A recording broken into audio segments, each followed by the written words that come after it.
Apa kabar semuanya? Semoga sehat ya, dan semoga kita tetap ada dalam lindungan Yang Maha Kuasa. Amin. Sebelumnya, perkenalkan nama Ibu Aikarwati. Ibu salah satu guru IPA di SMP Negeri 4 Situraja ingin mengucapkan selamat datang kepada seluruh siswa dan siswi di SMP Negeri 4 Situraja. Nah, pada kesempatan yang berbahagia ini, Ibu ingin memberikan penjelasan mengenai salah satu materi di MPLS, yaitu mengenai tata krama. Nah, apa sih itu tata krama? Nah, pada kesempatan ini, Ibu ingin menjelaskan mengenai pengertian tata krama, yang kedua tujuan, kemudian yang ketiga tata krama berbicara, yang keempat tata krama bergaul, yang kelima tata krama berpenampilan, yang keenam tata krama belajar, dan yang terakhir adalah akibat melanggar tata krama. Ayo kita bahas. Nah, yang pertama pengertian tata krama. Nah, tata krama ini terdiri dari dua suku kata, yaitu tata dan krama. Nah, tata adalah adat, aturan, norma, atau peraturan. Sedangkan krama yaitu sopan santun, tindakan, atau perilaku. Sehingga bisa disimpulkan bahwa tata krama adalah kebiasaan sopan santun yang disepakati dalam lingkungan pergaulan antar manusia setempat. Yang kedua adalah kenapa sih kita harus belajar tentang tata krama? Nah, tujuannya yaitu agar siswa dapat bersikap dan berperilaku sesuai dengan aturan dan norma yang berlaku di lingkungannya. Nah, yang ini adalah tata krama berbicara. Di sini umum ya, berbicara ini bisa kalian pakai atau harus kalian gunakan kepada orang tua, kemudian masyarakat, guru, dan juga teman-teman ya. Nah, yang pertama adalah menggunakan bahasa yang baik dan benar. Bahasa yang baik dan benar di sini ketika pembelajaran kalian bisa menggunakan bahasa Indonesia, maupun juga ketika di luar pembelajaran kalian boleh menggunakan bahasa daerah yaitu bahasa Sunda. Tapi ingat ya, harus yang baik dan benar. Kemudian yang kedua, berbicara dengan sopan ya. Yang ketiga, tidak menyinggung perasaan. Jadi ketika kita akan berbicara, kita harus pikirkan dulu apakah lawan bicara kita akan tersinggung atau tidak ya, seperti itu. Kemudian berikutnya, tidak menyela pembicaraan. Terus perhatikan lawan bicara ya. Yang terakhir, jika berbicara dengan teman, tidak memanggil nama panggilan selain namanya.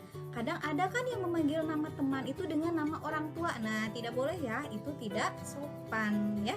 Kemudian yang berikutnya adalah tata krama bergaul. Nah, ini bergaul juga umum ya, untuk dengan orang tua, masyarakat, dengan guru, juga dengan teman ya. Ucapkan salam dulu ketika bertemu. Kemudian yang kedua, berbicara sopan. Yang ketiga, tidak menantang guru secara emosional ya. Apalagi jangan ngajak berantem, wah nggak boleh ya. Kemudian menghormati kakak kelas ya, dan menyayangi adik kelas. Nanti kalau kalian sudah kelas 8 kan kalian punya adik kelas ya, jadi harus disayang.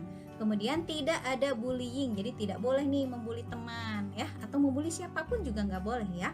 Kemudian tidak bermusuhan, saling tolong menolong, tidak berburuk sangka kepada orang lain, gitu ya.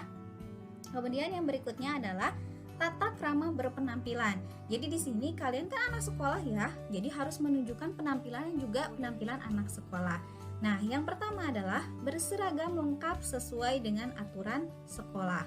Jadi pakai putih, biru, kemudian atributnya juga yang lengkap ya. Kalau ke sekolah pakai sepatu sama kaos kaki yang putih, itu ya. Kemudian tidak boleh memakai perhiasan. Nah, ini ya, apalagi anak laki-laki tidak boleh memakai perhiasan. Nah, kalau anak perempuan boleh, tapi tidak berlebihan ya. Misalkan hanya pakai anting saja itu boleh. Kemudian tidak boleh berdandan berlebihan. Nah, mau ke sekolah kok kayak mau ke kondangan, itu nggak boleh ya. Jadi tidak boleh berdandan berlebihan. Berikutnya, tidak boleh memakai tato ya.